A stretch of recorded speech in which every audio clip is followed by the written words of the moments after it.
அருட்பெரும் ஜோதி அருட்பெரும் ஜோதி தனிப்பெரும் கருணை அருட்பெரும் ஜோதி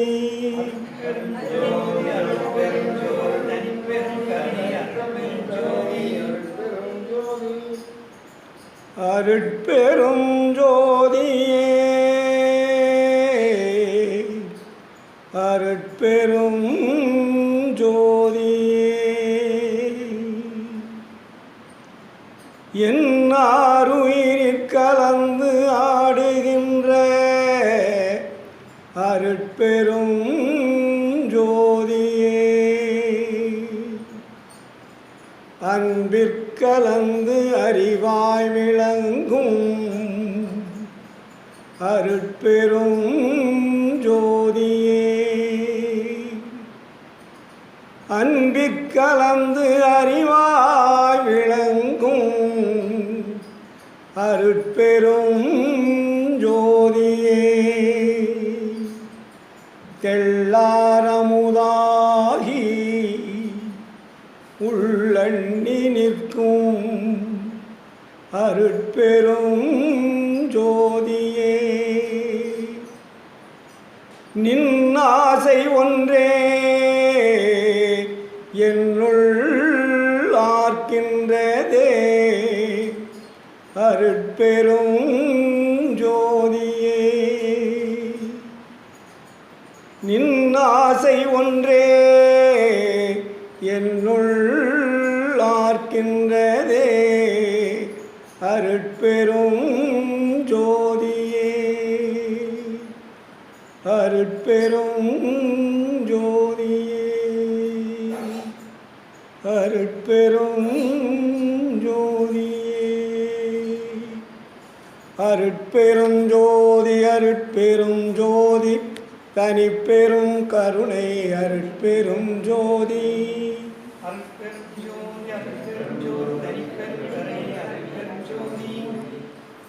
ஆண்மநேய ஒருமைப்பாட்டு உரிமையுடைய சகோதர சகோதரிகளே, உங்கள் அனைவருக்கும் முதற்கண் நன்றி கலந்த வணக்கத்தையும் வாழ்த்துக்களையும் தெரிவித்துக் கொள்கிறேன்.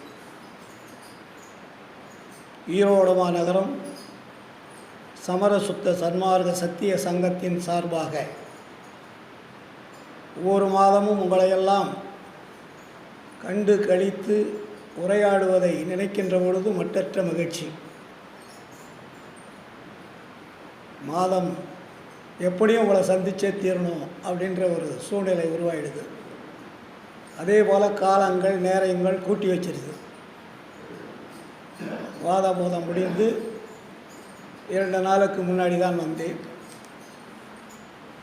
அதனால் இங்கே நம்மளுடைய மகளுடைய பள்ளியிலே ஆண்டு விழா 9ஆம் தேதி. அதற்காக நீங்கள் அவசியம் வர வேண்டும் என்று சொன்னாலும் அதற்காக வந்து இதையும் நம்ம உங்களையும் பார்ப்பதற்கு சந்திப்பதற்கு ஒரு வாய்ப்பு.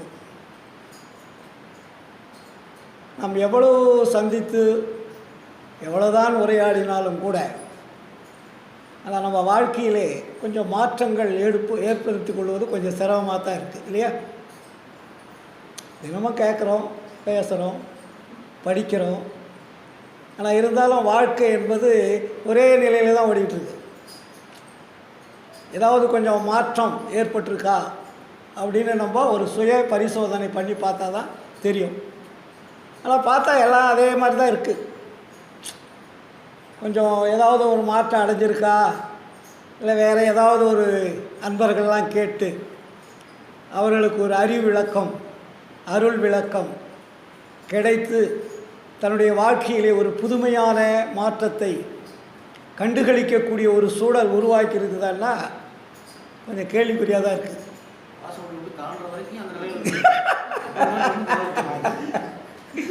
கேட்பதற்கு இனிமையாகவும் இல்லை ரசிப்பதற்கும் மகிழ்ச்சியாகவும் இருக்குது. ஏன்னா வள்ளல் பெருமானுடைய பாடல்கள் எல்லாமே தேன் சொட்டுவது.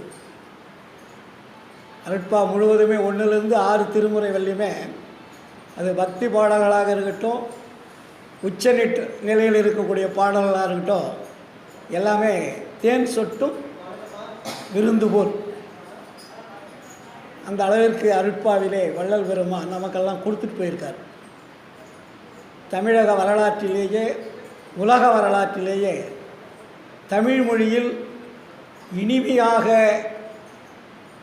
எந்த ரூபத்திலும் பாடக்கூடிய ஒரு இசை வல்லமை எந்த பாடல் இருக்குன்னா அருட்பா முழுவதும் இருக்குது. நீங்கள் எந்த இசையில் வேணாலும் பாடலாம். எல்லாத்துக்கும் ஈடு கொடுக்கக்கூடிய ஒரு தன்மையில் அருட்பா இருக்கும்.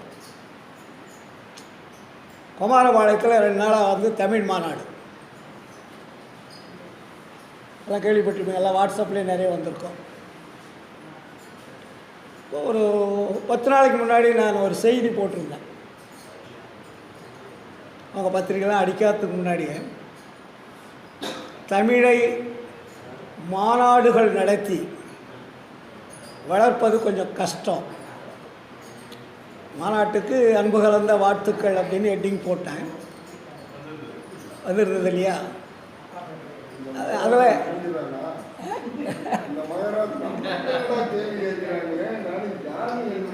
அதில் நான் வந்து தவறாக எதுவுமே எழுதலை. அதுக்கப்புறம் வள்ளலாருடைய தமிழ் எடுக்காமல் அதிலே தொடர்பு கொள்ளாமல் தமிழ் வளர்ச்சி ஏற்படும்னா வளர்ச்சி ஏற்படாது. ஏன்னா பல்லாயிரம் ஆண்டுகளாக தமிழை வளர்த்தவர்கள் மதுரை தமிழ்ச்சங்க காலத்திலிருந்து தமிழுக்காக எவ்வளோ போராடி எழுத்து மூலமாக தான் கொண்டு போயிருக்காங்க. ஆனால் வாழ்க்கை நெறியோட தமிழை கொண்டு போங்க. அப்போ நான் எழுதியிருந்தேன், அதாவது தமிழ் கற்கலாம், தவறில்லை. தமிழ் கற்பதற்குண்டான அங்கீகாரம் தமிழ்நாட்டில் இருக்கிறதா? இல்லை. இரண்டாவது, தமிழ் படித்தவர்களுக்கு ஒரு நியாயமான ஊதியம் கிடைக்கிறதா? அவர்கள் படித்து முன்னேறி ஒரு வேலைக்கு போகிறாங்கன்னு வச்சுங்க, அவங்களுக்கு ஏதாவது ஒரு கணிசமான ஊதியம் கிடைக்கிறதானா? இல்லை. மற்ற மொழிகள் படித்தவர்களுக்கு கிடைக்கக்கூடிய வருமானம் தமிழ் மொழியை படிப்பவர்களுக்கு கிடைப்பதில்லை. ஆனால் தமிழை வளர்ப்போம் என்று நம்ம மாநாடுகள் நிறைய நடத்தி கொண்டு இருக்கிறோம். மாநாடு நடத்தவர்களால் யார் என்று பார்த்தால் வசதி படைத்தவர்கள், பள்ளி கல்லூரி நிர்வாகிகள். அவர்களெல்லாம் அரசின் மூலமாக தமிழை விலக்கி வாங்கி தான் கற்கக்கூடிய, தான் போதிக்கக்கூடிய கல்விகளெல்லாம் மற்ற மொழி கல்விகளாகத்தான் இருக்கிறது. அடுத்ததாக தமிழகத்தில் தமிழ் படிக்கக்கூடிய கல்விகள் எது, பள்ளிகள் எது என்று பார்த்தால் அரசு பள்ளிகள் மட்டும்தான் தமிழ் படிக்குது. அரசு பள்ளிகளை படிக்கிற ஏழை மக்கள், தாழ்ந்த நிலை உள்ளவர்கள், வசதி குறைந்தவர்கள், இவர்கள் தான் தமிழை படிச்சுட்டு இருக்காங்க. அவர்கள் தமிழ் தான் இன்றைக்கி வந்து ஓரளவுக்கு ஒரு சமமான நிலையில் போயிட்டுருக்கு. அவர்களும் படிக்கலைன்னா தமிழ்நாட்டில் தமிழ் பேசுகிறதுக்கு ஆளே கிடையாது.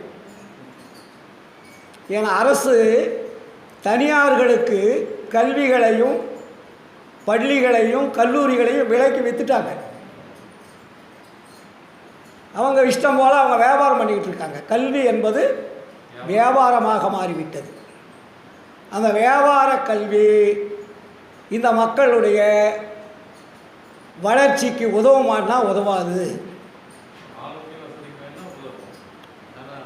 ஆனால் வள்ளல் பெருமான் வந்துதான் தமிழை தந்தை மொழி என்று சொன்னார். இப்போ நம்ம எல்லாருமே மொழியை வந்து தாய்மொழி தாய்மொழி என்று சொல்லி கொண்டு இருக்கிறோம். ஏன்னா நமக்கு தாய்மொழின்றது அது பாரம்பரியமாக நமக்கு வந்து வார்த்தைகளில் வந்தது. அப்போது நான் எழுதியிருந்தேன், ஒரு 5-6 வருஷத்துக்கு முன்னாடியே ஒரு கட்டுரை போட்டிருந்தேன். தமிழ் தாய்மொழி என்றால் என்ன, தந்தை மொழி என்றால் என்ன? அதை நம்ம முதல் புரிஞ்சாதானே தாய்க்கும் தந்தைக்கும் உள்ள வித்தியாசம் தெரியும். இப்போ நம்ம எல்லாம் தாய்மொழி தாய்மொழி அப்படின்றோம். வள்ளலார் வந்து தமிழ் தந்தை மொழின்னார். இது எப்போ நடக்குது? அவருக்கு வந்து ஒரு 15 வயசு இருக்கும். சென்னை மாநகரத்தில் இருக்கார். அப்போது பழைய இப்போ செத்துட்டார்ல காஞ்சி சங்கராச்சாரியார் குரு, வள்ளலார் காலத்தில் இருந்தவர் பெரியவர். இப்போ இதுக்கு 4வது கட்டுன்னு வச்சுங்க, முன்னாடி இருந்தவர்கள். ஆமாம், அவருக்கு வந்து சமஸ்கிருதத்தில் ஒரு சந்தேகம் வந்துடுது. சமஸ்கிருத நூல் தான் அவங்களுக்கு ரொம்ப உயர்ந்தது, அதுதான் அவங்க வாழ்க்கையினுடைய லட்சியம், அதைத்தான் அவர்கள் படித்து கொண்டு இருக்கிறார்கள். ஆனால் அந்த மொழியில் அதில் இருக்கக்கூடிய எழுத்துகளுக்கு சந்தேகம் வந்துவிட்டது, விளக்கம் தெரியல.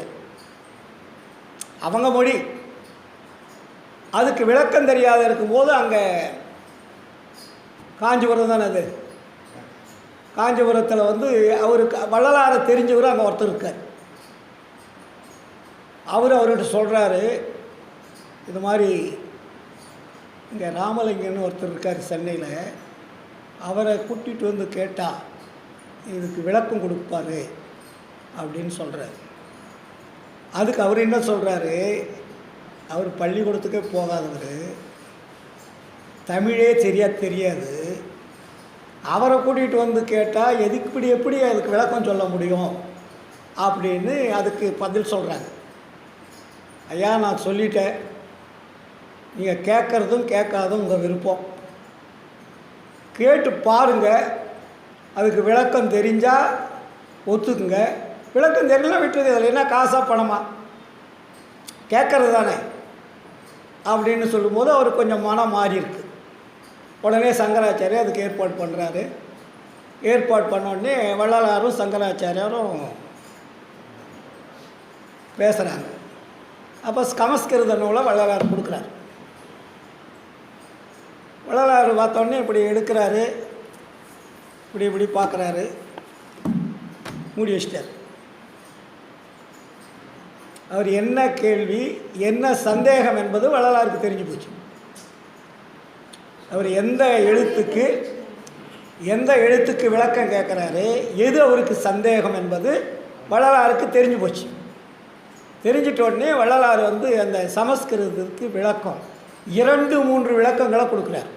ஒரு விளக்கம் மட்டுமல்ல, 2-3 விளக்கங்கள் கொடுக்குறார். கொடுத்துட்ட உடனே அதனுடைய உட்பொருளை பார்த்து சங்கராச்சாரியார் ஆனந்த கூத்தாடுறார். ஓ, இவ்வளவு பெரிய விஷயம் சமஸ்கிருதத்தில் இருக்குதே அப்படின்னு ரொம்ப அவருக்கு அளவில்லாத மகிழ்ச்சி. உடனே அவர் என்ன சொல்கிறார், அதுக்கு பதில், அப்போது உலகத்துக்கே சமஸ்கிருதம் தான் தாய்மொழி அப்படின்றார் சங்கராச்சாரியர். உலகத்துக்கே தாய்மொழி சமஸ்கிருதம், உலக மொழிகளுக்கெல்லாம் தாய்மொழி சமஸ்கிருதம் தான்றார். வள்ளலார் ஆமாம் உண்மைதான்னார். அதை மறுக்கலையே, உண்மைதான். ஆனால் தாய் ஒன்று இருந்தால் தந்தை ஒன்று இருக்க வேண்டும். அப்போது சமஸ்கிருதம் தாய்மொழி என்றால் தமிழ் தந்தை மொழியினர் ஆஃப் ஆகிட்டார். உடனே யார் ஆஃப் ஆகிட்டார். ஏன் இப்படி சொன்னார், இதற்கு என்ன காரணம் அப்படின்னு நம்ம உள்ள அருட்பாவலை போகும்போது தான் அதுக்கு விளக்கம் தெரிந்தது. ஏன்னா உலகத்தில் தோன்றிய மொழிகள் எல்லாமே மனிதர் மொழி. அதுக்கு பேர் என்ன, மனிதர் மொழி, மனிதர்களால் எழுதப்பட்டது. அவர்கள் அருளாளராக இருக்கட்டும், அவங்க எவ்வளோ பெரிய ஆளாக இருக்கட்டும், அதனால் அதுக்கு வந்து மனிதர் மொழின்னு பேர். ஆனால் நம்ம முன்னாடி இருந்தவங்களாம் தமிழை தேவர் மொழின்னு வச்சுருந்தாங்க. தமிழுக்கு வந்து தேவர் மொழின்னு ஒரு வார்த்தை போடுவாங்க முன்னாடி. வள்ளலார் வந்து தான் அதை யூஸ் பண்ணல, தமிழ் தந்தை மொழியினர். அப்போது தந்தை மொழிக்கும் தாய்மொழிக்கும் என்ன வேறுபாடு அப்படின்னா, தந்தை இல்லாமல் ஒரு உயிரோ உடம்போ ஆன்மாவோ தோன்றாது. தந்தை இல்லாமல் ஆன்மா வராது, உயிர் வராது, உடம்பு வராது. தந்தை தான் உலகத்திற்கெல்லாம் தலையாயது. அந்த தலையாய தந்தை என்பதுதான் இறைவன். அப்போ அந்த இறைவனுடைய மொழி என்பது தந்தை மொழி. அதனால தான் இது இறைமொழி என்று பேர். இதுக்கு யார் எழுதுனாங்கன்னு வரலாறு கிடையாது. தமிழுக்கு மற்ற மொழிகளுக்கெல்லாம் வரலாறு இருக்கும். தமிழுக்கு மட்டும் இது யார் எழுதுனாங்க அப்படின்லாம் தொல்காப்பியர் காலத்துக்கு முன்னாடி இருந்து பல்லாயிரம் ஆண்டுகளாக தமிழ் இருக்கிறது. அப்போ வள்ளலார் இந்த தமிழுக்கு ஒரு இலக்கணத்தை அருட்பாவில் கொண்டு வரார். அப்போ வள்ளலார் சொல்லும்போது பார்த்திங்கன்னா தமிழ் 3 தான் எழுத்து, தா மீ ஈழ். அப்போ 3 எழுத்துக்கு என்ன விளக்கம் அப்படின்னு பார்த்தா வள்ளலார் தா அப்படின்னா இயற்கை உண்மைன்னு பேர், மீ அப்படின்னா இயற்கை விளக்கம்னு பேர், ஈழ் அப்படின்னா இயற்கை இன்பம்னு பேர். இயற்கை உண்மை, இயற்கை விளக்கம், இயற்கை இன்பம், இது 3ம் தருவது எதுவோ அதுதான் இறைமொழி. அப்போ அதில் 3ல் என்ன இருக்குது அப்படின்னா ஆன்மா, உயிர், உடம்பு ஆச்சுங்களா. அப்போ அந்த ஆன்மா, உயிர், உடம்பு என்ற 3ம் இருந்தால் தான் ஒரு எந்த ஜீவனாக இருந்தாலும் இயங்கும். அது இல்லை என்றால் இயங்காது. அப்போது தந்தைகிட்ட இருந்து தான் ஆன்மா, தந்தை நான் பல தடவை சொல்லியிருக்கேன், ஆன்மா தந்தையனுடைய சுக்கில பையில் நிற்கும். ஆன்மா எங்கேருந்து வருது? பல்லாயிரம் கோடி தூரத்திற்கு மேலே அருட்பெரு வெளியில் ஆண்டவர் இருக்கும் இடத்திற்கு பேர் அருட்பெரு வெளின்னு பேர். ஆண்டவர் இருக்கிறது கூடிய பேர் அருட்பெரு வெளி. அந்த அருட்பெரு வெளியில் ஆன்மாக்கள் இருக்கிறது. ஆன்மாக்கள் இருக்கிற இடம் அது ஒரு ஸ்டோரேஜ். அங்கே பஞ்சபூதங்கள் கிடையாது. அந்த அருட்பெரு வெளி முழுவதுமே அருள் நிறைந்து தான் இருக்கும். நம்ம இந்த வெளி மாதிரி பஞ்சபூத வெளி அங்கே கிடையாது. அந்த அருட்பெரு வெளியில் ஆன்மா இருக்கிறது ஒரு இடம். அதற்கு பெயர் ஆன்ம ஆகாசன்னு பேர். அதுக்கு பேர் என்ன? ஆன்ம ஆகாசன்னு பேர். இந்த ஆன்மா இருக்கிற இடத்துக்கு பேர் ஆன்மா. அது ஒரு தனி ட்ராக் அது. அப்போ இறைவன் என்ன பண்ணுறாருன்னா இந்த ஆன்மாக்கள் அண்டங்களுக்கு, உலகங்களுக்கு, இந்த பஞ்சபூத உலகங்களுக்கு அனுப்புகிற வேலை தான் அவருக்கு. அதுக்கு விசிறிம்பித்தல்னு ஒரு வார்த்தை போடுவார். உரைநடை பகுதி பார்த்தீங்கன்னா தெரியும். ஷேக், விசிறிம்பித்தல்னா ஒரு ஷேக். அந்த ஷேக் அங்கே நடக்கும்போது பல கோடி ஆன்மாக்கள் அந்தந்த இடத்துக்கு போயிடும். எந்த அண்டங்களுக்கு அவர் நினைக்கிறாரோ அந்த அண்டங்களுக்கு அந்த ஆன்மாக்கள்லாம் ஊடுருவி போயிடும். இந்த உலகம் இருக்கிறது. இந்த உலகம் என்பது ஒரு ரவுண்ட். இந்த ரவுண்டில் என்ன இருக்குது? பஞ்சபூதங்கள் இருக்குது. நீர், நிலம், நெருப்பு, காற்று, ஆகாயம் என்ற பஞ்சபூதங்கள் இருக்குது. அதுக்கப்புறம் கிரகங்கள் இருக்குது. அதுக்கு மேலே 7 விதமான அணுக்கள் இருக்குது. இதையெல்லாம் சேர்ந்தது தான் இந்த அண்டம். பஞ்சபூதங்கள், 9 கிரகங்கள், 7 விதமான அணுக்கள், இது எல்லாமே நீக்கமர நிறைந்து செயலாற்றி கொண்டிருப்பது இங்கே இப்போ நம்ம வாழ்கிற இடத்துல. அந்த அணுக்களுக்கு வள்ளலார் தான் பேர் வைக்கிறார் தமிழில். வாளனு, திரவனு, குருவனு, லகுவனு, விபுவனு, அணு, பரமாணு. இந்த 7 விதமான அணுக்கள் இந்த உலகம் முழுவதுமே நிறைந்திருக்கு. இது ஏன் படைச்சார் ஆண்டவர் அப்படின்னா, ஆன்மாக்கள் இங்கே வந்து அது உயிரையும் உடம்பையும் எடுக்க வேண்டும் என்பதற்காக ஆன்மாவுக்கு படைத்தது தான் இந்த உலகம். விளையாட்டுக்காக படைக்கலை. இப்போ நம்ம ஆளுங்க சொல்லுவாங்க படைத்தல், காத்தல், அழித்தல், இந்த வேலையெல்லாம் கிடையாது. ஆன்மாக்கள் வந்து இந்த உலகத்தில் வாழ்வதற்காக படைக்கப்பட்டது தான் இந்த உலகம். நம்ம குழந்தை போய் அங்கே வாழணும். இப்போ எப்படி நம்ம ஒரு கல்யாணம் முடிச்சுட்டா பையனுக்கெல்லாம் கல்யாணம் முடிச்சுட்டா நம்ம என்ன பண்ணுறோம்? நம்ம பிள்ளைங்க வாழ்கிறதுக்கு நம்ம வீடு கட்டி கொடுக்குறோம், நல்லா இருக்கணும்னு சொல்கிறோம். திருமணம் முடிஞ்ச வரையும் நம்ம கூட இருக்கோம். திருமணம் முடிஞ்சிட்டா நம்ம என்ன பண்ணுறோம்? அவங்களுக்கு தொழில், அதுக்கப்புறம் ஒரு வீடு கட்டி அவங்க புருஷன் பொண்டாட்டி நல்லா இருக்கணும் அப்படின்றதுக்கு உலகில் சாதாரண ஒரு நிலையிலே நம்ம பெற்ற பொண்ணாக இருந்தாலும் பையனாக இருந்தாலும் அனுப்பி வச்சிடறோம், தனியாக குடும்பம் வச்சிடறோம். அதுபோல்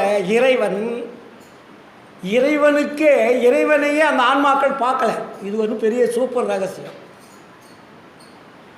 அருட்பெரு வெளியில் ஆண்டவர் இருக்கார், அது வெளி முழுதும் நிறைந்து இருக்கிறது. அந்த வெளியில் இருக்கக்கூடிய ஆன்மா ஆகாசம் இருக்குது, ஆன்மாக்கள் அங்கு நிறைந்து இருக்கு. அந்த ஆன்மாக்கள் அந்த ஆண்டவரை பார்க்க முடியாது. உள்ளூர்லேயே இருந்து நம்ம பிள்ளைய போய் பார்க்காத இருக்கிறோன்னு சொல்கிறோம்ல,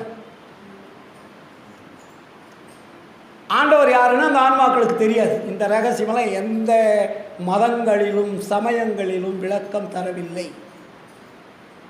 அப்போ அந்த ஆண்டவரை தெரிந்து கொள்ள வேண்டுமானால் இந்த ஆன்மா பக்குவமுற்று அருளை பெற்று முழுமையான இறைவனுடைய தேகத்தை பெற்றால் மட்டும்தான் அந்த இறைவனை பார்க்க முடியும். புரியுதுங்களா? அப்போ அந்த ஆன்மாவை என்ன பண்ணுறாரு, இந்த உலகத்தில் வாழ்வதற்காக வாழ்ந்து அருள் விளக்கமும் அறிவு விளக்கமும் ஏற்பட்டு தன்னுடைய உடம்பை ஒளியாக மாற்றிக்கொண்டால் மட்டும்தான் அந்த அப்பனை பார்க்க முடியும். யார? அருட்பெருஞ்சோதியை. அது வெளியே இந்த ஆன்மாக்கள் யாரும் பார்க்க முடியாது. பார்த்தான்னு சொன்னால் பொய். அதுக்காக தான் இந்த உலகத்தில் ஆன்மாக்களை அனுப்பி இங்கே வாழ வைக்குது. அப்போ வாழ வைக்கின்ற பொழுது என்ன ஆகுது, அதுக்கு ஒரு ஆண் தேகம் வேணும், பெண் தேகம் வேணும். தேகம் இல்லாமல் ஆன்மாக்கள் வராது இல்லையா? அதில் தான் நம்ம கிறிஸ்துவ மதம் ஒரு உடால் விட்டது.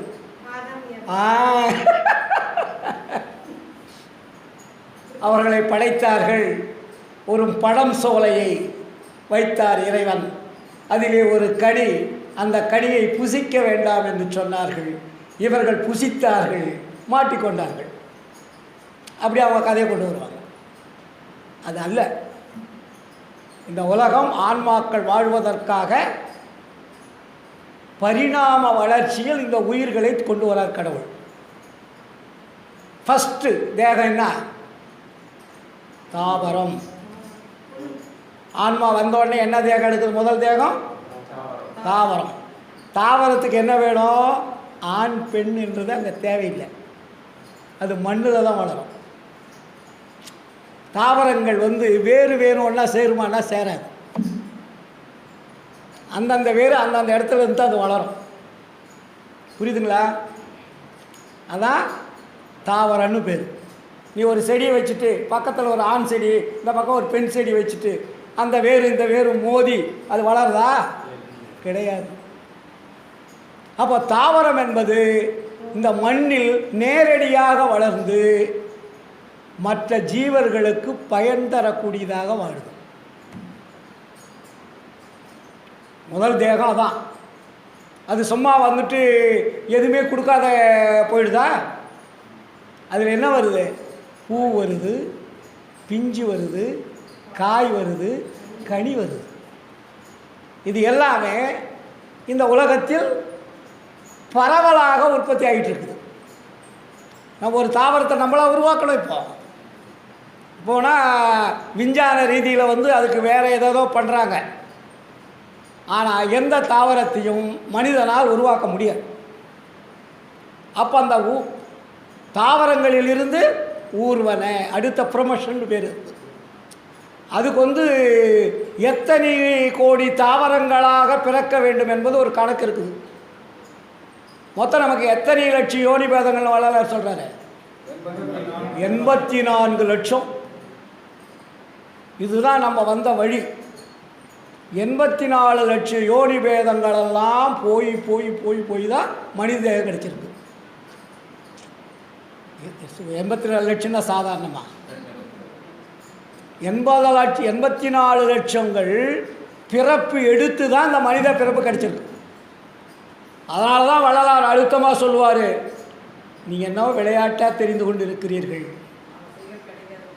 இந்த மனித தேகம் போனால் மீண்டும் இந்த மனித தேகம் கிடைப்பது என்பது உறுதியல்ல. இப்போ நம்ம என்னவோ நம்ம உலகத்தில் தெரிஞ்சுக்கிட்ட மாதிரி நம்ம சமயத்தில் போகிறது, ஜாதியில் போகிறது, பல வழிபாட்டு முறைகளை பண்ணுறது, இதனால தான் நமக்கு மோட்சம் கிடைக்கும், இதில் தான் புண்ணியம் கிடைக்கும், இதனால் நமக்கு பிறப்பு அறுத்து போயிடுவோம், சொர்க்கத்துக்கு போயிடுவோம், நரகத்துக்கு போயிடுவோம்லாம் புழுகு மூட்டைகளை கட்டிவிட்டார்கள். அதுக்கு பேர் என்ன? புழுகு மூட்டைகள்னு அதுக்கு பேர். இதைத்தான் வள்ளலார் சொன்னார். கலை உரைத்த கற்பனையை நிலையென கொண்டாடும் கண்மூடி வழக்கமெல்லாம் மண்மூடி போகன்னார். ஏன்னா நமக்கு நம்ம வந்த பாதை இருக்கு பார்த்தீங்களா, 84 லட்சம் யோடி பேதங்களில் நம்ம மிருகத்திலிருந்து ப்ரமோஷன் படுத்துது. மிருகம், தேவர், நரகர், அதுக்கப்புறம் தான் மனிதன். அவன் என்ன பண்ணிட்டான், நம்ம பழைய ஆளுங்கள்லாம் குரங்கு மனித மாதிரி இருக்கு இல்லையா, ஓரளவுக்கு இந்த மனித தேகத்துக்கு ஈக்குவலாக அந்த குரங்கு இருக்கும். அதனால் குரங்கிலிருந்து மனிதன் பிறந்தான் எழுதி வச்சுட்டான். எதிலிருந்து எது இல்லை, அது ஒரு டைமிங். நீ 6வது படித்து பாஸ் பண்ணிட்டுனா 7வது போயிடுவேன், 8வது படிச்சுன்னா 9வது போயிடுவேன், +2 முடிச்சுன்னா காலேஜுக்கு போயிடுவேன். அப்போ உன்னுடைய வாழ்க்கையில் நீ வாழ்க்கக்கூடிய வாழ்க்கை நெறியில் நீ வாங்கும் மார்க்குக்கு தகுந்த மாதிரி தான் கிளாஸ் மாறுமே தவிர இன்னொருத்தவனோட அவனை பார்த்து இங்கே போகிறதல்ல. அது மாதிரி இந்த பிறவிகள் ஒவ்வொரு 84 லட்சம் யோனி பேதங்களும். அப்போ என்ன சொல்வார் தெரியுமா வள்ளலார்? ஒவ்வொரு பிறப்புக்கும் 7 பிறப்புன்னார். இந்த 84 லட்சம் யோனி பேதங்களும் அப்படியே வந்துடுறதில்ல. தாவரங்கள்லாம் ஒரு தாவரமாக இருக்குது, கோடான கோடி தாவரங்கள் இருக்குது, லட்சக்கணக்கான தாவரங்கள் இருக்குது. அதில் ஒன்றா ப்ரமோஷன் ஏற்று அப்புறம் தான் ஊர்வனை, அதுக்கப்புறம் பரப்பனை, நடப்பனை. இப்போ காட்டு மிராண்டிகள்னு சொன்னோம்ல அந்த காலத்தில், அவங்களுக்கு தான் தேவர் நரகர்னு பேர். அவர்கள்லாம் ஆடை அணிய மாட்டாங்க. மலைவாசிகள்னு சொல்கிறோம்ல அந்த காலத்தில், பழங்கால மனிதர்கள்னு வரலாறு அந்த காலத்தில் படிச்சிருப்போம். அவர்களுக்கெல்லாம் ஆடை அணிய தெரியாது.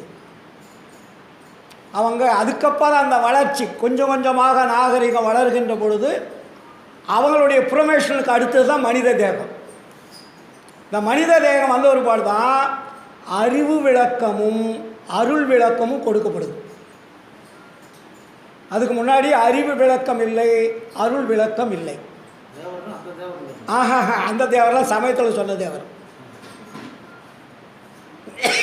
அதுதாங்க வள்ளலார். அதனால தான் ஏன் சமய மதங்களை வள்ளலார் சாடுறாருன்றதுக்கு இதான் காரணம்.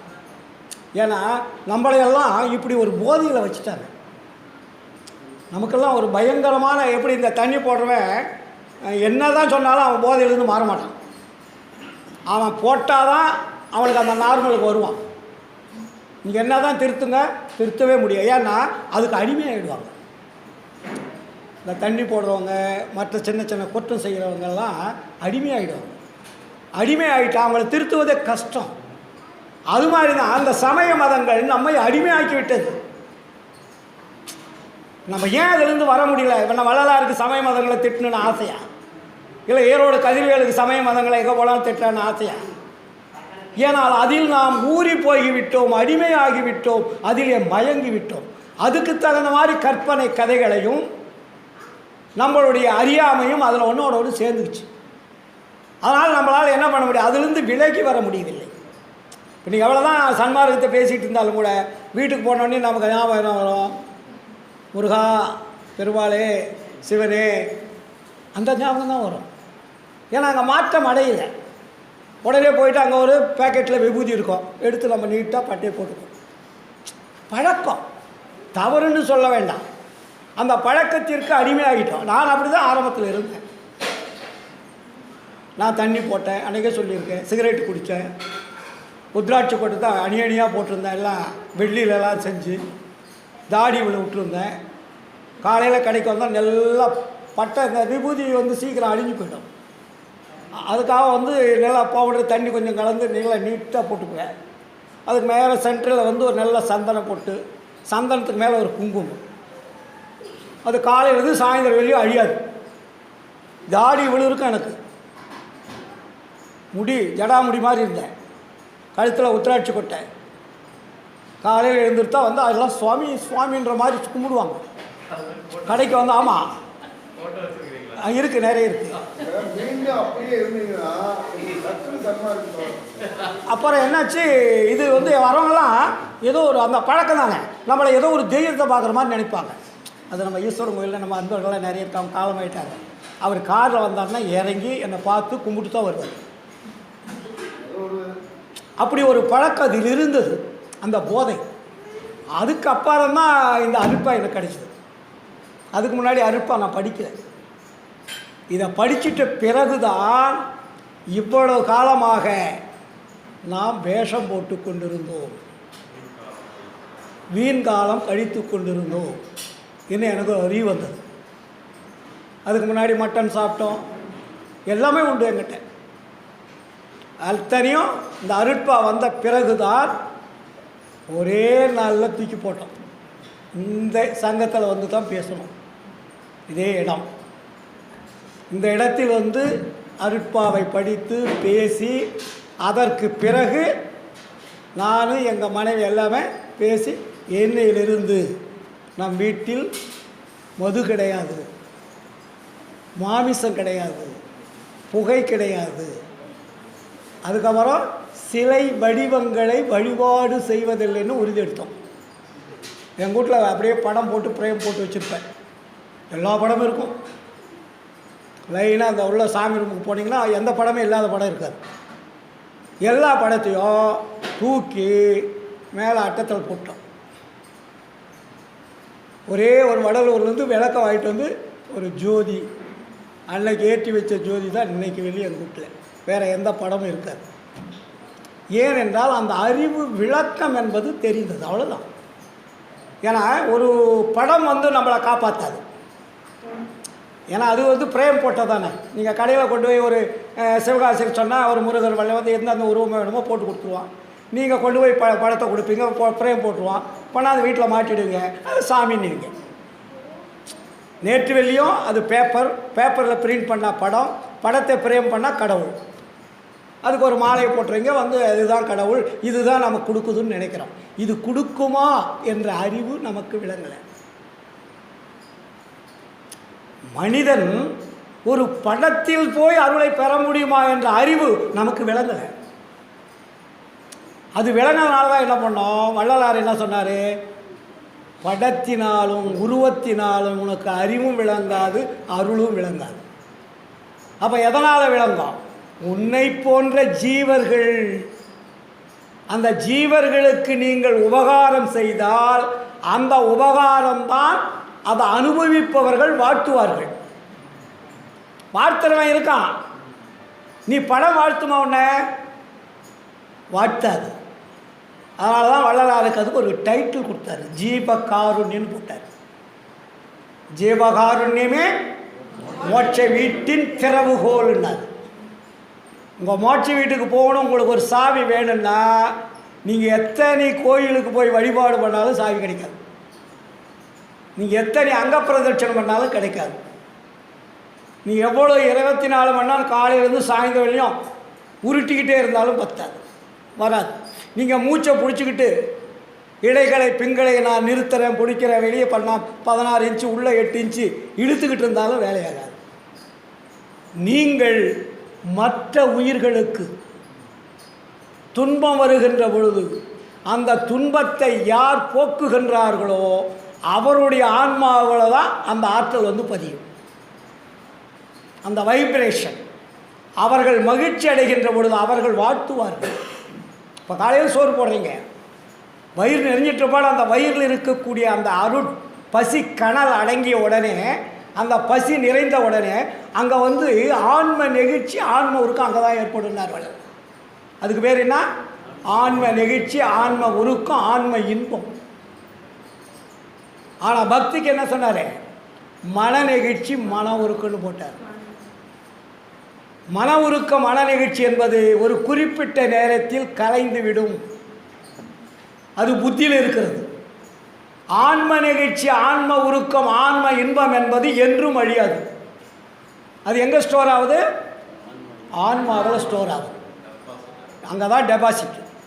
இதனால தான் வள்ளலார் வழிபாடு என்பது ஜீவ காருண்யம் தான் வழிபாடுன்னு போட்டார், இல்லைங்களா? அப்போ நம்ம இவ்வளோ காலமாக, இதுக்கு முன்னாடி மனிதனுக்கு முன்னாடி நீ எந்த படத்தை, எந்த கடவுளை கும்பிட்டீங்க?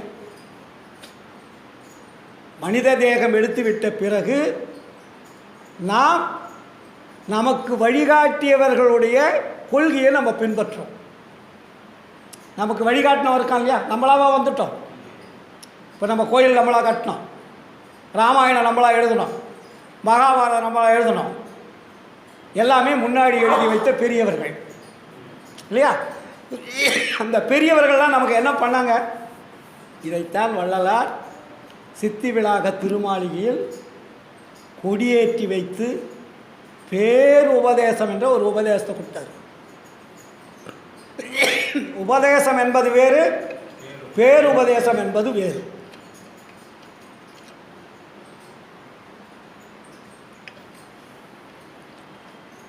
உபதேசம் என்பது மனிதர்களால் கொடுப்பது, பேருபதேசம் என்பது இறைவனால் கொடுப்பது.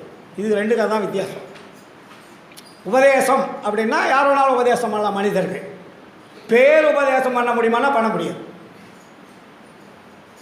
புரியுதுங்களா? அதனால தான் அதுக்கு பேருபதேசம்னு பேர். அப்போ அந்த பேருபதேசத்தில் என்ன சொல்கிறாரு? எடுத்த உடனே என்னுடைய ஆன்மநேய உடன்பிறப்புகளை இதுவரையில் இருந்தது போல் உங்கள் வாழ்க்கையில் இனியும் வீண்காலம் கழிக்காதீர்கள். இதுவரையும் நீங்கள் எப்படியே இருந்துட்டீங்க. ஆனால் இப்போ ஆண்டவர் வர நேரம். ஆண்டவர் வந்துட்டு நீங்கள் பெற வேண்டியதை பெற்றுக்கொள்ளலாம். ஏன்னா இதுவரையில் இருந்த ஆண்டவர் ஆண்டவர் அல்ல, அது கற்பனை தெய்வங்கள், தத்துவங்களுடைய விளக்கங்கள். உடம்பனுடைய ஒவ்வொரு உறுப்புகளும் ஒவ்வொரு தத்துவங்களை குறிப்பது. தத்துவங்களை கடவுளாக வைத்தாலே தவிர உண்மையான இறைவனை கடவுளாக யாரும் படைக்கலை. பாப்பா பாட்டு, அருளாளர் வருகின்ற தருணம் இது தோழி, ஆயிரம் ஆயிரம் கோடி அணிவிளக்கு ஏற்றிடுக, திருளாய பசுநெய்யை விடுக, மற்ற நெய்யே திருமேனிக்கு ஒரு மாசு செய்தாலும் செய்யும் மருளேன். இந்த விளக்கம் அது என் கடந்த மதி கதி எண்ணினும் சாலாவேன்றார். ஆண்டவருடைய தோற்றம் இதுவல்ல.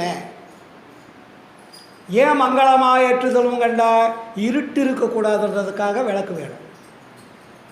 ஆண்டவர் அல்ல. இப்போ நம்ம வழிபாடு பண்ணுறோம், இது கடவுளா? இல்லை. வெளிச்சம் வேணும் நமக்கு. வெளிச்சத்துக்கு ஒளி வேணும். ஒளி இல்லைன்னா வெளிச்சம் வருமா? இப்போ இவ்வளோ லைட் எரியுது. இப்போ லைட் எங்கேருந்து வருது? எங்கேருந்து வருது லைட்டு? மின்சாரம் எங்கேருந்து வருது?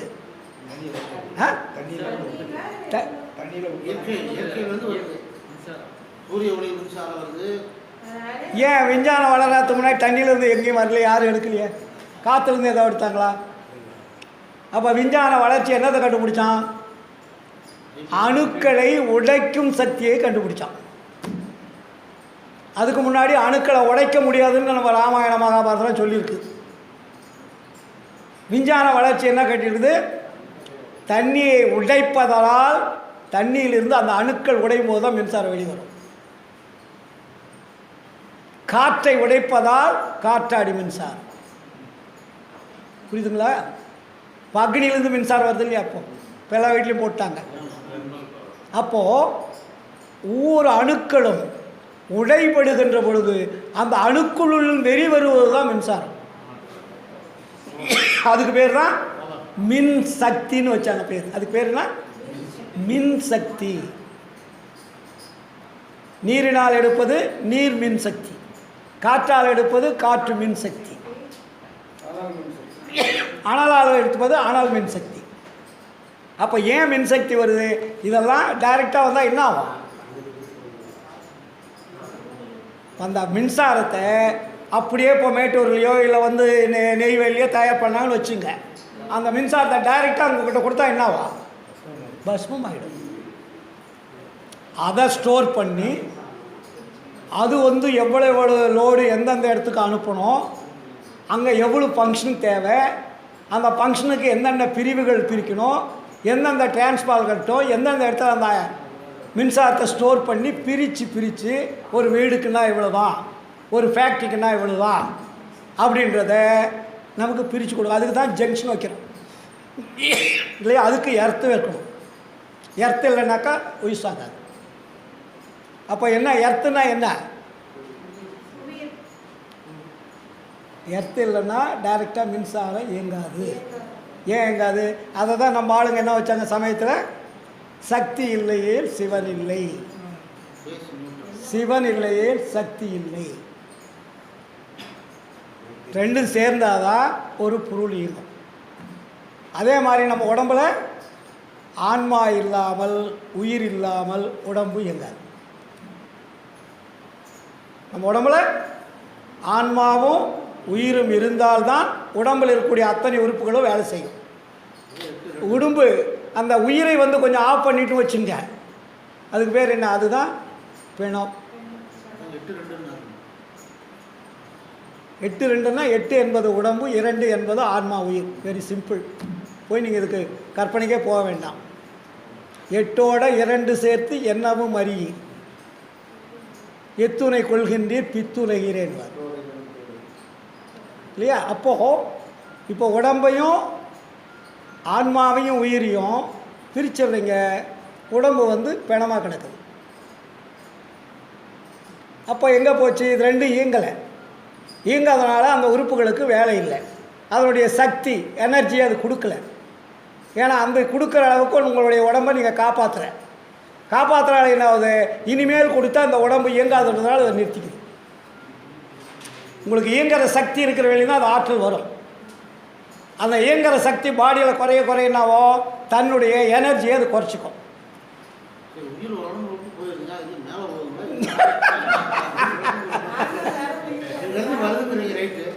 அதான் சொல்கிறேன். இப்போது உடம்பு உயிர் ஆன்மா 3 எடுத்தால் தான் நம்ம மனிதன். இப்போ நம்ம என்ன பண்ணுறோம்? செத்துட்டா என்ன ஆகுதுன்னா ஆன்மாவும் உயிரும் வெளியே போயிடும். ஆனால் சீக்கிரம் வெளியே போகாது. அதனால தான் வள்ளலார் என்ன பண்ணார்? இறந்தவரை புதைக்க வேண்டும், எரிக்கக்கூடாதுன்னார். ஏன்னா நீங்கள் உடனே எரிச்சிட்டிங்கன்னா அதுவும் ஒரு கொலடான்னார். பார்ப்போம் என்ன பண்ணுறதுன்னா அது வேறொரு வீடு அதுக்காக தயாராகிட்டு இருக்கோம். இந்த படத்துலேயே இருக்கும். நீங்கள் அந்த வீடு இன்னொரு இடத்துல தயாராகிடுச்சுன்னா, ஏன்னா நீங்கள் இது வெளியே வாழ்ந்தது இருக்குது, நல்லது கெட்டது இருக்குது, நீங்கள் என்னென்ன பண்ணி இருக்கிறீங்கன்றதெல்லாம் அதில் ஸ்டோர் ஆகிருக்கும். நீங்கள் இந்த கருவிகளால் இந்த உலகத்தில் பண்ண குற்றங்களெல்லாம் நன்மை தீமைகள் பூரா அது ஸ்டோர் ஆகிடும். இந்த ஸ்டோர் ஆகிட்டு இருப்பாடு அதை வந்து அந்த இயற்கை என்பது அது ஒரு ஆட்டோமேட்டிக் சிஸ்டம். அது என்ன பண்ணோம்? இந்த ஆன்மாவுக்கும் இந்த உயிருக்கும் வேறொரு வீடு தயார் பண்ணோம். அது அமெரிக்காவோ ரஷ்யாவோ ஜப்பானோ இல்லை கீழே இருக்கிற மிருகமோ ஏதாவது ஒரு பிறவி, அது அவங்களுடைய தகுதிக்கு தகுந்த மாதிரி. அப்போ பாவ புண்ணியங்களுக்கு தகுந்த மாதிரி அதுதான் அவங்க பாவ புண்ணியங்கள்னு வச்சாங்க, நம்ம தகுதின்னு சொல்கிறோம். அப்போ நம்மளுடைய தகுதி என்னன்றது நீங்கள் வாழ்ந்த வாழ்க்கை அந்த ஆன்மாவுக்கும் உயிருக்கும் தெரியும். நீங்கள் யாரை வேணாலும் ஏமாற்றிடலாம், அதை அங்கே வந்து ஏமாற்ற முடியாது. இதில் இன்னொன்று நான் சொல்லுவேன், கடைசியில் உயிர் போகுதுன்னு வச்சுங்க, இயற்கை மரணம். செயற்கை மரணத்துக்கு காட்டாது இயற்கை.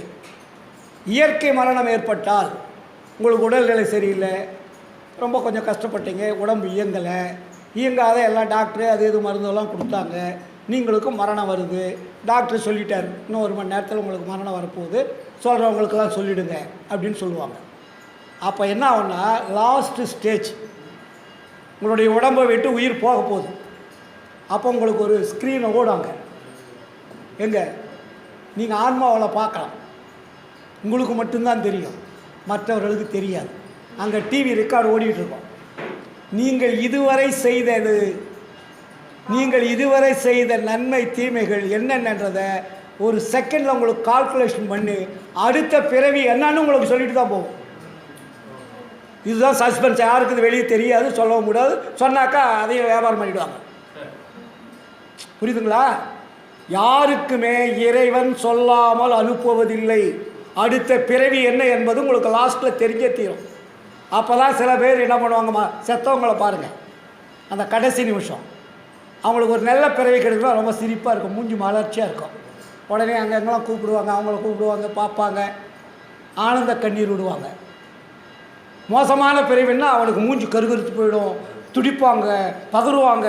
கடைசியில் பார்த்தீங்கன்னா அடக்க முடியாது, கை காலெல்லாம் ஒதுரும், படாத பாடுபடுவாங்க. அதனால் நாம் செய்யக்கூடிய செயல் யாருக்கும் தெரியவில்லை என்று நினைத்து தவறு செய்தால் இறைவன் இறுதியில் உங்களுக்கு ஒரு பிரேம் பண்ணி டிவி காமிச்சு தான் அனுப்புகிறார். அதுக்கப்புறம் அந்த காமிச்ச உடனே உங்களுக்கு அடுத்த பிறவி நடந்து ரெடியாக இருக்கும். ஜீவகாருண்யத்து ஒழுக்கத்தில் எழுதுவார், இந்த வீடு பாழடைந்து மரணம் வந்தால் இன்னொரு வீடு தயாராகிட்டு இருக்கும், அந்த வீட்டுக்கு நீங்கள் போயிடுங்க. இந்த பாடி ஐயா பேர் என்ன? பன்னீர் என்ற உடம்பு, இது வெளியும் பன்னீர் இந்த உடம்புக்கு பேர் வச்சாச்சு. இந்த பன்னீர் என்ற உடம்பு பிளமாயிட்டா அடுத்தது வேறு உடம்பு, அது வேறு பேர் அடுத்தாப்புல யாரோ வைப்பாங்க.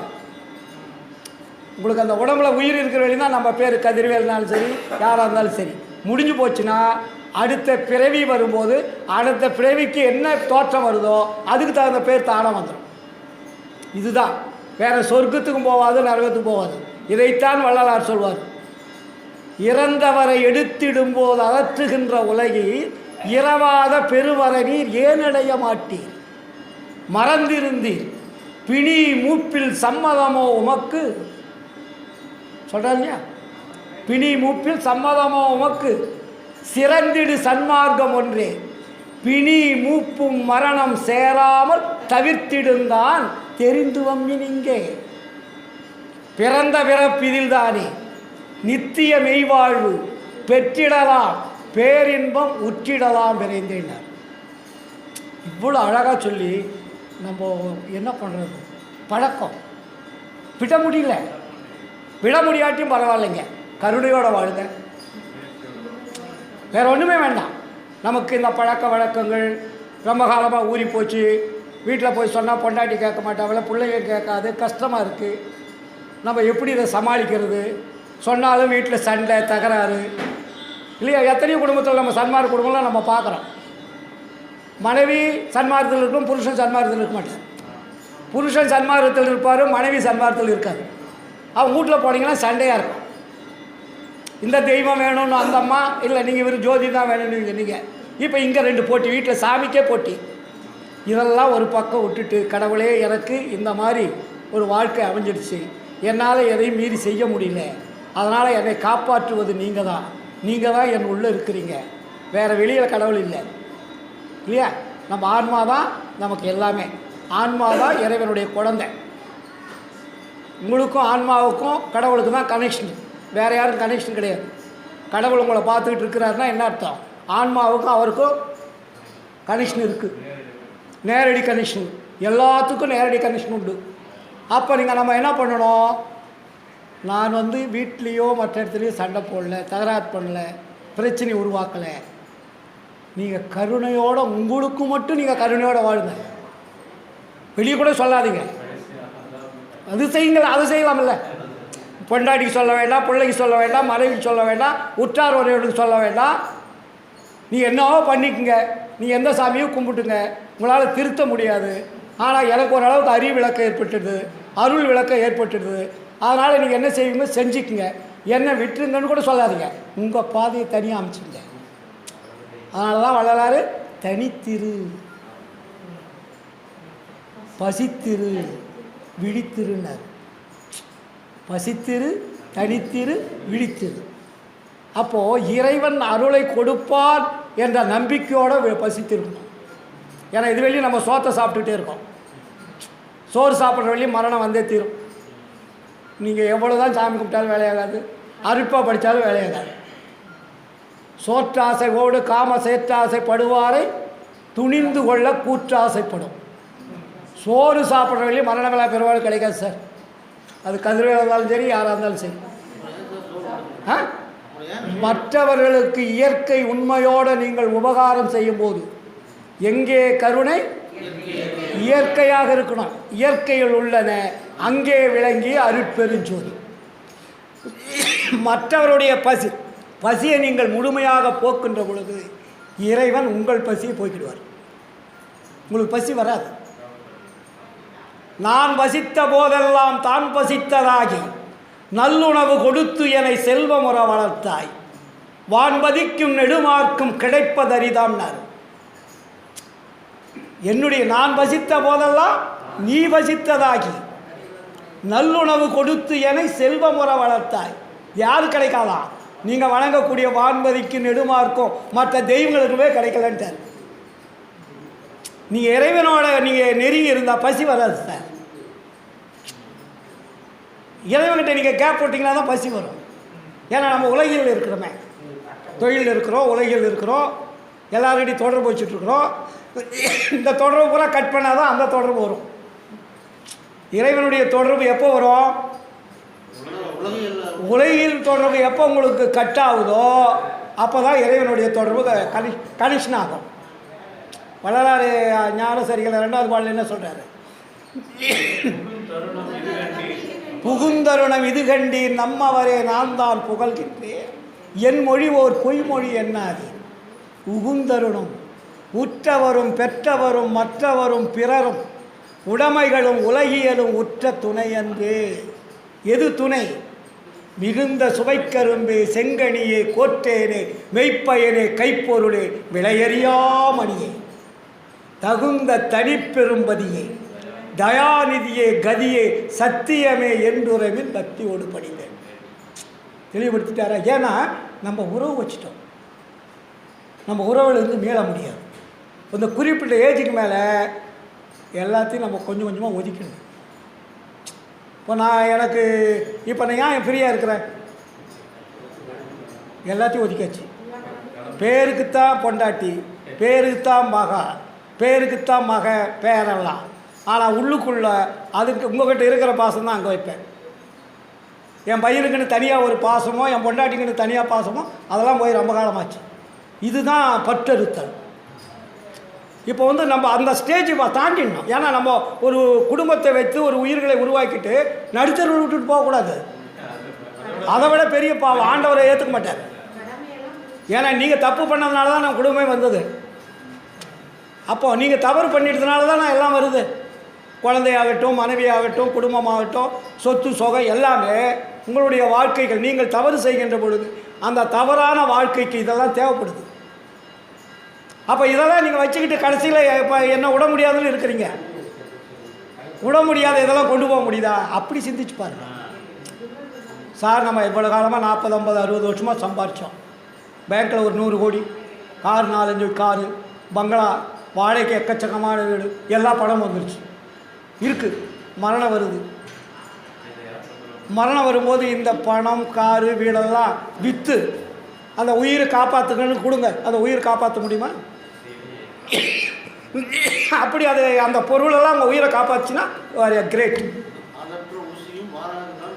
தெரியுது, நமக்கு எல்லாமே தெரியுதுங்க. யாருக்குமே தெரியாமல் இல்லை, எல்லாருக்கும் எல்லாம் தெரியும். அதாவது அந்த அந்த பற்றறுத்தல் என்பது நம்மளால் முடியல. முடிகிறவர்கள் தான் சன்மார்க்கம். அதனால தான் அதுக்கு பேர் சன்மார்க்க பெருங்குடத்தார் தம் பதியை, என்னை தாங்குகின்ற பெரும்பதியை, தனித்த சபாபதியை, இல்லையா?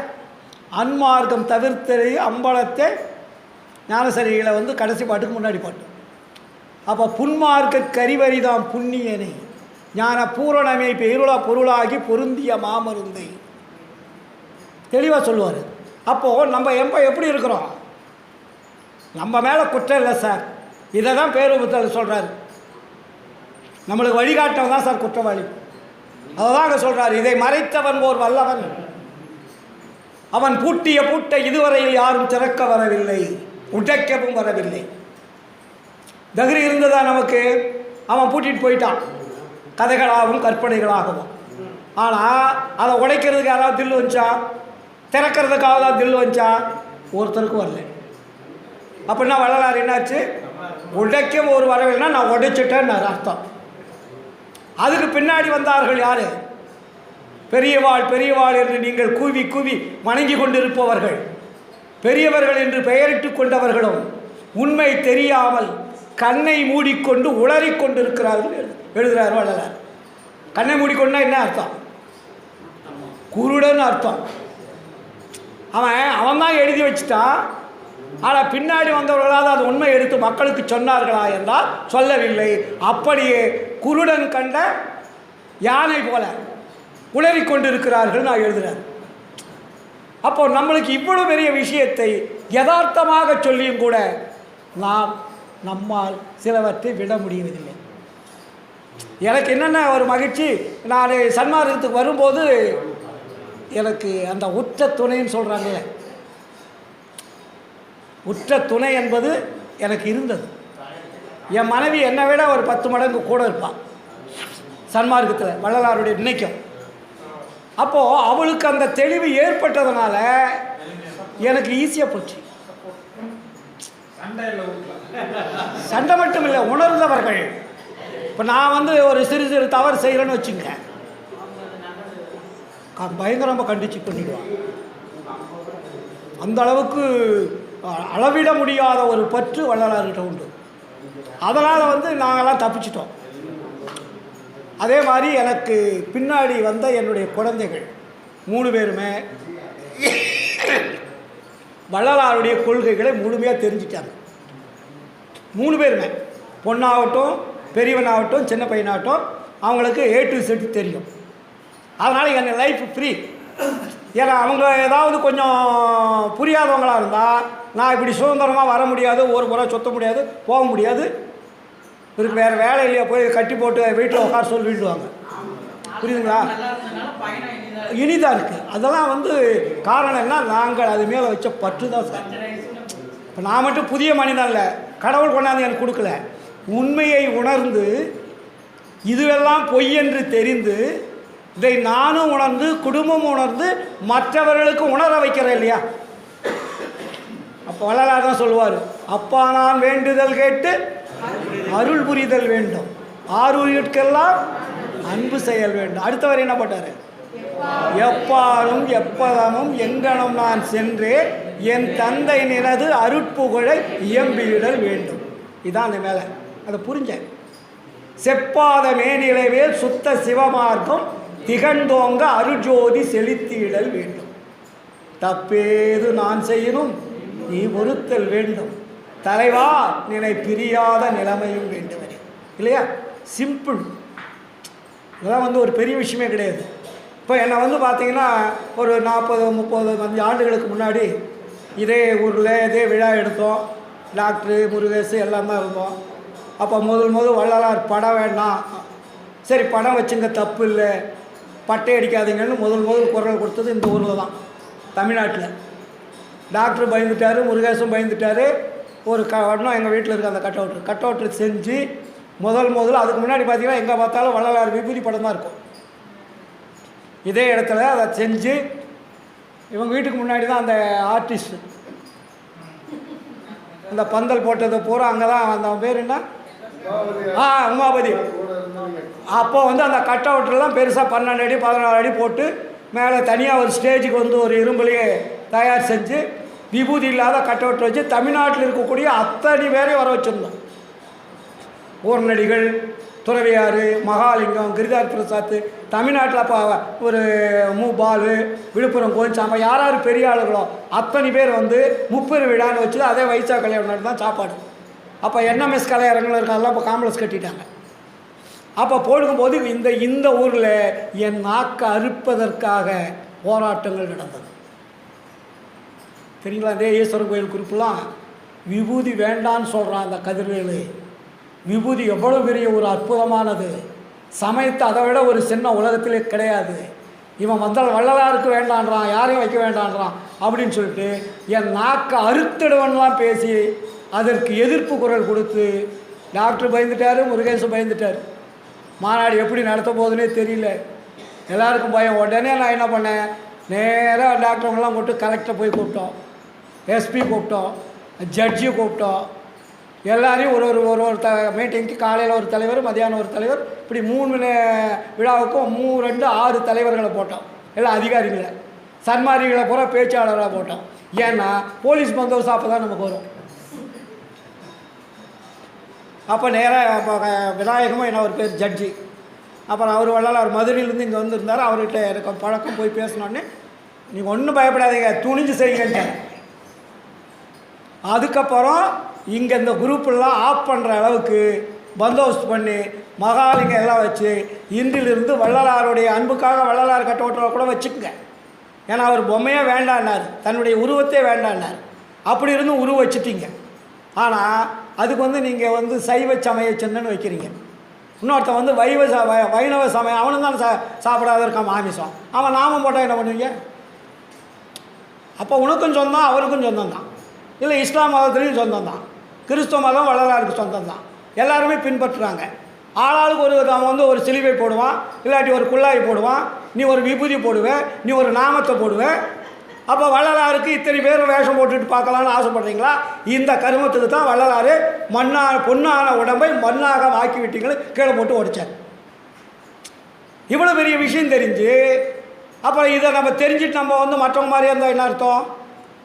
அவ்வளோ பெரிய எதிர்ப்பு இருந்தது. தமிழ்நாடு பூரா எதிர்ப்பு இருந்தது. வடலூரில் என்ன கொலை பண்ணுறதுக்கு ஆளுங்க திட்டம் போட்டு வச்சுருந்தாங்க. அதெல்லாம் உங்களுக்கு தெரியுமா? வரலாறுலாம் உங்களுக்கு தெரியாது. அப்போ அந்த காலகட்டத்தில் அதெல்லாம் பேசி அந்த மாகாணத்தில் தீர்மானம் போட்டு முதல் வள்ளலார் ராமலிங்க பணிமன்ற இடத்துல ஃபஸ்ட்டு கேலண்டர், விபூதி இல்லாத கேலண்டர் அவர் தான் அடித்தார். அதுக்கப்புறம் தான் மற்றதெல்லாம் கொஞ்சம் கொஞ்சமாக வந்தது.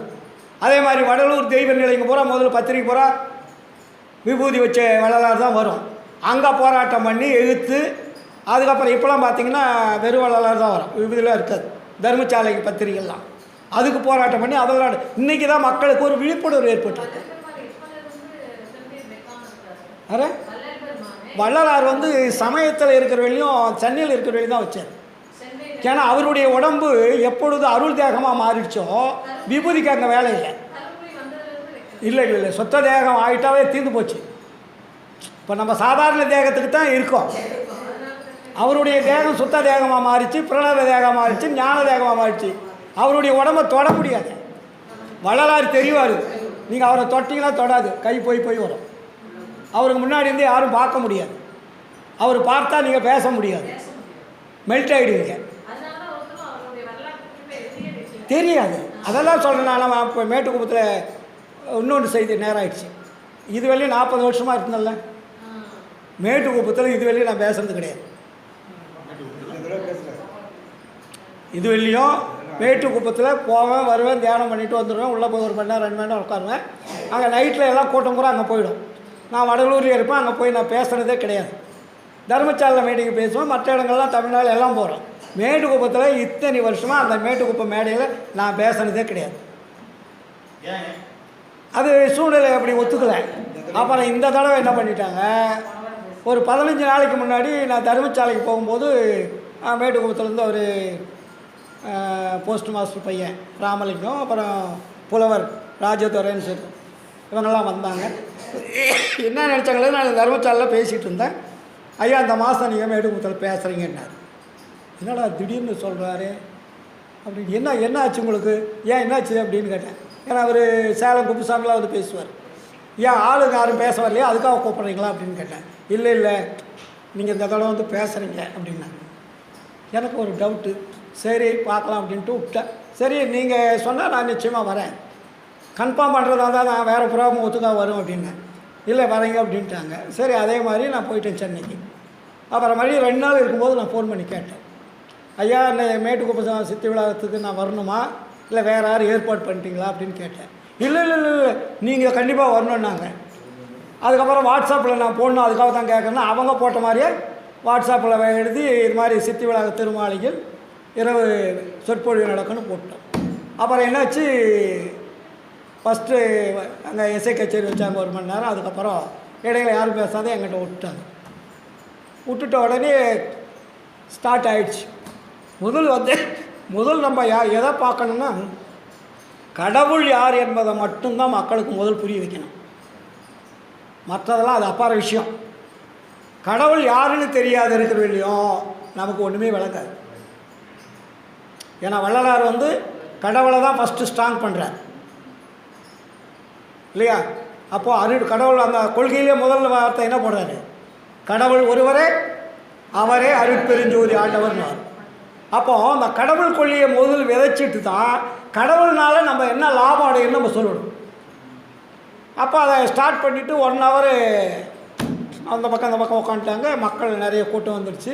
வாட்ஸ்அப் போட்டோடனே இளைஞர் நம்ம ரசிகர்கள்லாம் நிறைய வந்துட்டாங்க. வந்துட்டோடனே எல்லாம் பேசி முடிச்சாச்சு. 12 மணிக்கு அங்கே ஜோதி தரிசனம் காட்டுவாங்களாம், பூசை. 12 மணிக்கு பேசிகிட்டு இருந்தால் கூட சுவிட்சை ஆஃப் பண்ணிவிடுவாங்களாம். எது எனக்கு தெரியாது. அப்புறம் என்னாச்சு, நான் பேசிக்கிட்டே இருந்தேன். 12:15 ஆகிடுச்சு. 12:15 ஆகிட்டோடனே எதுவுமே நடக்கலை. அவங்க பாட்டுன்னு வந்தாங்க, வழிபாடு பண்ணிட்டு ஒரு ரவுண்ட் அடிச்சுட்டு போனாங்க. மக்கள் எழுந்திருக்கும் இல்லை, அசையும் இல்லை, அப்படியே உட்காந்துட்டு இருந்தாங்க. இது எனக்கு இந்த மேட்டர்லாம் தெரியாது. அப்புறம் கரெக்டாக பார்த்து சரி நேரம் ஆகிடுச்சு, 1 ஹவருக்கு ஆகிடுச்சு, மேலே ஆகிடுச்சின்னு சொல்லிட்டு நானாக சொற்பொழிவு நிறுத்தினேன். அதுக்கப்புறம் தான் சொல்கிறாங்க இந்த நிகழ்ச்சிலாம், ஐயா இதுவரையும் 12 மணிக்கு மேலே யாருங்க பேசுறது கிடையாது. அப்படியே பேசினாலும் எலக்ட்ரிக் சுவிட்சை மைக்கை ஆஃப் பண்ணிவிடுவாங்க, எலக்ட்ரிக் சுவிட்சை ஆஃப் பண்ணிவிடுவாங்க. ஆனால் இன்றைக்கி என்ன நடந்ததுன்னு எனக்கு தெரியல அப்படின்னு எல்லாம் பேச ஆரம்பிச்சிட்டாங்க. அதுக்கப்புறம் அதில் வந்த ஆடியன்ஸு மற்றவங்கள்லாம் அவங்கக்கிட்ட, ஐயா மறுபடியும் அடுத்த மாதத்துக்கு கதிர்வேலை தான் நீங்கள் பேச வைக்கணும், விட்டுறக்கூடாது, இன்னும் நிறைய நாங்கள் தெரிஞ்சுக்கிறதுக்காக தான் நாங்கள் மேட்டுக்குப்பம் வரோம் அப்படின்னு சொல்லிட்டு எல்லாம் பேசிகிட்டு இருந்தாங்க. அது மாதிரி அந்த நிகழ்ச்சி முடிஞ்சுது. எதுக்கு சொல்கிறேன்னா, நம்ம வாழ்க்கையில் ஒன்றும் பயமே கிடையாது. இப்போ முந்தாண்டு நேற்று கூட எழுதுனேன், கடவுளை நினைப்பதற்கு பயமே தேவையில்லை. நமக்கு என்ன பயம்? கடவுளை நினைக்கிறதுக்குலாம் நம்ம பயமா? தேவையே இல்லை.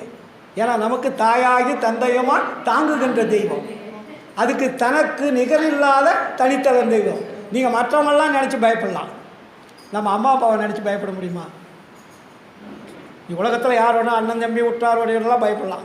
நம்ம பெற்ற அம்மா அப்பாவை நம்ம பயப்படுவோமா? எவ்வளோ பாசமாக இருப்போம். அதே மாதிரி நமக்கு தாயும் தந்தை யாருன்னா அருட்பெருஞ்சோதி ஆண்டவர் தான். தாய் என்பது சக்தி, எனர்ஜின்னு பேர், அருள். தந்தை என்பது ஒளின்னு பேர். அருளுக்கு தான் பொண்ணாக வச்சுட்டாங்க, பெண்பாலாக வச்சுட்டாங்க நம்ம நாட்டில். சக்தி அப்படின்னா என்ன? பெண்பால். சிவன்னா என்ன? ஆண்பால். அப்போ இதுக்கு சிவன் சக்தின்னா என்ன? சிவன் என்றால் ஒளி, ஒளியிலிருந்து வரக்கூடிய எனர்ஜி, சக்தி, அருள். அதனால தான் இயற்கை உண்மை, இயற்கை விளக்கம், இயற்கை இன்பன்னார்கள். அதே மாதிரி தான் தமிழுக்கு, தமிழ் தான் ஆரம்பித்தோம். தமிழுக்கு தன்னை அறிவது, கண்ணெதிரே உள்ள அறிவது, உலகம் முழுவதும் அறிவது. அதனால தான் தமிழுக்கு என்ன வச்சார்? தன்மை முன்னிலை படற்கைன்னு பேர். தமிழுக்கு வந்து இலக்கணம்னா தன்மை முன்னிலை படற்கை. தன்னை பற்றி தெரிந்து கொள்வது, கண்களுக்கு தெரிந்ததை பற்றி தெரிந்து கொள்வது, கண்களுக்கு தெரியாமல் இருக்கக்கூடிய உலகத்தை பற்றி தெரிந்து கொள்வது. இதுக்கு தான் தமிழுக்கு வள்ளலார் வச்சு தன்மை முன்னிலை படற்கை. அப்போ அதில் என்ன வச்சுருக்காரு? ஆன்மா, உயிர், உடம்பு. இந்த மூன்றையும் கற்றுக் கொடுப்பது, தெரிந்து கொள்வதுக்கு தான் தமிழ் வந்தது. அதனால தான் அதுக்கு என்ன வச்சார் பேர்? உயிரெழுத்து, மெய்யெழுத்து. அதுக்கப்புறம் என்ன சொன்னார்? ஆயுத எழுத்து, உயிர் மெய்யெழுத்து. அப்போ உயிரை பற்றி பேசுவதும், உடம்பை பற்றி பேசுவதும், கடவுளை பற்றி பேசுவதற்கு தான், தெரிந்து கொள்வது தான் தமிழை உருவாச்சு. அது யார் படைத்தது? இறைவன். அதனால தான் அதுக்கு தந்தை மொழின்னு பேர் வச்சார் வள்ளலார். அதனால தான் வள்ளலாரை வந்து மற்ற மொழிகளில் பிறப்பிக்காமல் தமிழ் மொழியில் பிறப்பித்த இறைவா உனக்கு எப்படி நான் நன்றி சொல்வேன். அருட்பாவிலையும் சொல்லுவார், சிற்சபையில் நடிக்கின்றாய், செந்தமிழில் வளர்கின்றாய். இறைவன் எங்கே இருக்கான்? சிற்சபையில் நடிக்கின்றாய், செந்தமிழில் வளர்கின்றாய். நீ கொடுக்க நான் தொடுக்க என்ன தவம் செய்தேனோ. இறைவன் கொடுக்கவும் நான் தொடுக்கவும் என்ன தவம் செய்தேன். நான் யார் எனக்கென ஓர் ஞான உணர்வேது. எந்த கல்விக்கு போனேன், எங்கே படித்தேன்? என்னுள் இருந்து இசைக்கின்றாயினர். அதனால தான் நான் உரைக்கும் வார்த்தையெல்லாம் நாயகந்தன் வார்த்தை. அந்த நாயகந்தன் வார்த்தையை நான் சொல்லுவதனால் தான் உண்மை உரைக்கின்றேன். உண்மை உரைக்கின்றேன் உவந்தடைமீன் உலகில் உரையதினில் சந்தேகித்து உளறி அழியாதீர். என்மையினால் என நினையீர் எல்லாம் செய்வல்லான் என்னுள் அமர்ந்து இசைக்கின்றான். இதை கேள்மின் நீவி தன்மையோடு சுத்த சிவ சன்மார்க்க நெறியில் சார்ந்து விரைந்து ஏறுமினோ சத்திய வாழ்வழிக்க கண்மை தரும் ஒரு பெருஞ்சீர் கடவுள் என புகழும் கருணநிதி வருகின்ற தருணம் தானே. அப்போ சுத்த சன்மார்க்கம் எதை சொல்லுகிறது என்றால் உண்மை வழியை சொல்லுகிறது, உண்மையான கடவுளை சொல்கிறது, உண்மையான ஒழுக்கத்தை சொல்லுகிறது, உண்மையான வாழ்க்கையை போதிக்கிறது. இந்த உண்மையான வாழ்க்கை சொல் செயல் ஒழுக்கம் எல்லாம் நிறைந்து சொல்லிக் கொடுக்கக்கூடிய மார்க்கம்தான் வள்ளலார் காட்டிய சமர சுத்த சன்மார்க்க சத்திய சங்கம். இந்த சங்கத்தில் வந்தால் நமக்கு என்ன கிடைக்கும்? அருள் கிடைக்கும். இந்த அருளை பெறுவதற்காகத்தான் இந்த சத்சங்கங்கள். நாம் கூடி பேசுவது டைம் பாஸ் பண்ணுறதுக்கல்ல, வேடிக்கை வினோதம் பேசுவதற்கல்ல, பொழுதுபோக்கு பேச்சல்ல. இது வாழ்க்கையினுடைய பேச்சு. நம்முடைய வாழ்க்கை, நம்முடைய உயிர், நம்முடைய ஆன்மா நம்ம உடம்புக்குள்ள இருக்குது. இதை காப்பாற்ற வேண்டியதற்கு நாம் என்ன முயற்சி செய்ய வேண்டும்? எந்தெந்த ஒழுக்கத்தை கடைபிடிக்க வேண்டும்? அந்த ஒழுக்கத்தை கடைபிடித்தால் நமக்கு என்ன வராது? மரணம் வராது. பசி, பிணி, தாகம், இச்சை, எளிமை, பயம், கொலை எதுவுமே வராது. அதனால தான் வள்ளலார் நரை திரை பிணி மூப்பொறியா நல்ல உடம்பினரே நற்குலத்தார் என அறியீர் நானிலத்தி நீவீர் உயர்ந்த குலம் என்றும் தாழ்ந்த குலம் என்று வகுக்கின்றேன் இருகுலமும் ஆண்டிட காண்கின்றேன் புறையுறும் குலங்களா புழுக்குலம் என்றறிந்தேன். அப்போ என்ன, நீங்கள் எல்லாம் செத்துட்டா என்ன தோண்டி பார்த்தா என்ன இருக்காங்க? புழுவுதான் இருக்கும். இந்த உடம்பை புழுவாக மாற்றுவதற்காக வள்ளலார் அருட்பெருஞ்சோதி ஆண்டவர் இந்த மனித தேகத்தை படைக்கவில்லை. இந்த மனிதன் இறை அருளை பெற்று இறைவனோட கலந்து என்றும் அழியாத அந்த பேரின்ப சித்தி பெருவாழ்வை வாழ்வதற்காகவே இறைவன் மனித தேகத்தை கொடுத்தான். வேற தேகத்தில் பெற முடியாது. ஆதலால் அன்பர்களே, இவ்வளவு நேரம் பொறுமையாக நிதானமாக என் உடன்பிறவா சகோதர சகோதரிகளுக்கெல்லாம் எல்லா வல்ல அருட்பெருஞ்சோதி ஆண்டவர் நீண்ட ஆயுள், நிறைந்த செல்வம், அழியா புகழ், அருளையும் கொடுத்து நீளோடி காலம் வாழ வைத்து நீங்கள் அறிந்து மற்றவர்களுக்கும் அறிவிக்க வேண்டுமாறு கேட்டுக்கொண்டு இந்த வாய்ப்பளித்த ஈரோடு சமர சுத்த சன்மார்க்க சத்திய சங்கத்தார் அனைவருக்கும் என் பணிவான நன்றியும் வணக்கத்தையும் வாழ்த்துக்களையும் தெரிவித்துக்கொண்டு எனது சிறிய உரையை நிறைவு செய்கிறேன். நன்றி, வணக்கம், வாழ்த்துக்கள்.